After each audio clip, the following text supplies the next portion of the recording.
December 28 மாவட்ட நிறுவனர் அனைத்து விவசாயிகளையும் அழைக்கிறார். இடம் ஈரோடு மாவட்டத்தில் விஜயமங்கலம் சுங்கவரி அருகில் விவசாயிகளின் போராளி ஈசன் முருகசாமி ஐயா அழைக்கிறார். அனைத்து விவசாயிகளையும் வருக வருக என வரவேற்கிறோம்.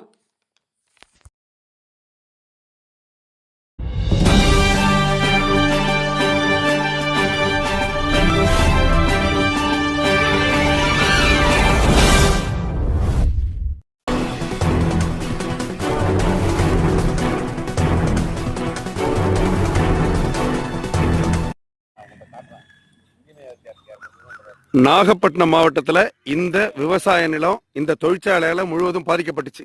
கச்சா எண்ணெய் இந்த கீழே போயிட்டு இந்த பைப்பில் கசிஞ்சதுனால இன்னைக்கு முழுவதும் பாதிக்கப்பட்டு இந்த விவசாயி இன்னைக்கு தனது வாழ்க்கையை இழந்து நிற்கிறார். அதற்காக முதல்ல ஒரு 6 ஆண்டு காலம் மட்டும் அவங்களுக்கு இழப்பீடு கொடுத்தவங்க இனிமே நாங்கள் தொடர்ந்தெல்லாம் கொடுக்க முடியாதுன்னு நிறுத்திட்டாங்க.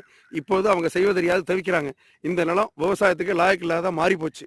இது சம்பந்தமா மண்ணியல் துறைக்கு அனுப்பி அவங்க அந்த இதெல்லாம் கொண்டு வந்திருக்காங்க. அப்பயும் அந்த நிறுவனம் இவங்களை திரும்பி பார்க்கறதா இல்லை. இதோ அந்த பாதிக்கப்பட்ட அந்த விவசாயி இப்ப என்ன சொல்றாருன்னு பார்ப்போம். நாகப்பட்டினம் மாவட்டம் திருமருள் ஒன்றியம் குத்தாலம் ஊராட்சியில் எங்கள் நிலம் இருக்கு. லாஸ்ட் ஒரு 6 இயர்ஸ் 6 வருட காலமாக ONGC நிறுவனத்தால் எங்கள் நிலம் வந்து எஃப்ளூயன்ட் வாட்டர் அதாவது குரூடாயில் மூலியமாக பாதிக்கப்பட்டிருந்துச்சு. கடைசி ஒரு 3 ஆண்டுகள் மட்டும் நிவாரணம் கொடுத்தாங்க. 4வது ஆண்டு மண்ணை வந்து மாற்றித்தரேன்னு சொல்லிட்டு அவங்க அந்த நிறுவனத்துக்கு உள்ளே மண்ணை எடுத்து இன்னும் மேலும் உப்பான மண்ணை போட்டு இந்த நிலத்தை வந்து விளைவிக்க முடியாம செய்து விட்டார்கள். இப்போது என்னவென்றால் லாஸ்ட் கடைசி 2 வருடமாக நிவாரண தொகையும் இல்லை. கேட்கும் போது எந்த ஒரு பொறுப்பான பதிலளிக்க மாட்டாங்க. எங்களுக்கு வாழ்வாதாரம் போயிடுச்சு. இந்த இது மூலயமா எங்களுக்கு நிவாரணத்தை உரிய வகையில வாங்கி தருமாறு கேட்டுக்கொள்கிறோம்.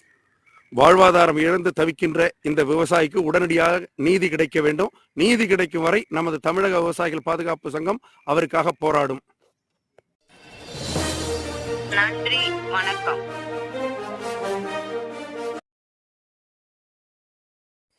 டிசம்பர் 28 மாவட்ட நிறுவனர் அனைத்து விவசாயிகளையும் அழைக்கிறார். இடம் ஈரோடு மாவட்டத்தில் விஜயமங்கலம் சுங்கவரி அருகில் விவசாயிகளின் போராளி ஈசன் முருகசாமி ஐயா அழைக்கிறார். அனைத்து விவசாயிகளையும் வருக வருக என வரவேற்கிறோம்.